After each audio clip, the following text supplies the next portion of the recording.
சீர்காழியில் பருத்திக்கு உரிய விலை கேட்டு விவசாயிகள் சாலை மறியலில் ஈடுபட்டதால் சீர்காழி சிதம்பரம் தேசிய நெடுஞ்சாலையில் போக்குவரத்து பாதிக்கப்பட்டது. இது பற்றிய மேலும் விவரங்களை எமது செய்தியாளர் கோவிந்தராஜ் வழங்கிட கேட்கலாம். வணக்கம் கோவிந்தராஜ், தற்போது அந்த பகுதியில் நிலவக்கூடிய சூழல் என்ன? விவசாயிகள் வைக்கக்கூடிய கோரிக்கை என்னவாக இருக்கிறது? வணக்கம் மேடம்.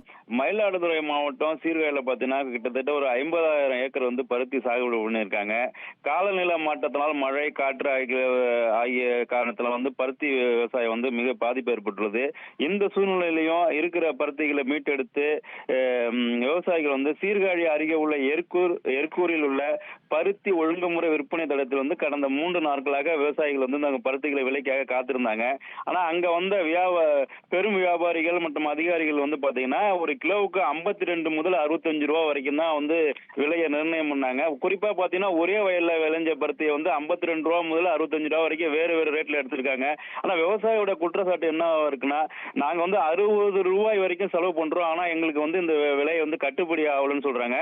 இவங்க என்னுடைய கோரிக்கை என்ன வைக்கிறாங்கன்னா, அரசு நெல்லுக்கு எப்படி கொள்முதல் விலையை நிர்ணயிக்கிறாங்களோ அதே போல பருத்திக்கு கொள்முதல் விலையை நிர்ணயிக்கணும்னு சொல்லி ஒரு விவசாயிகள் பாத்தீங்கன்னா சிதம்பரம் சீர்காழி சாலையில ஒரு 1000க்கும் மேற்பட்ட விவசாயிகள் சாலை மறியல்ல ஒரு 2 மணி நேரமாக ஈடுபட்டாங்க.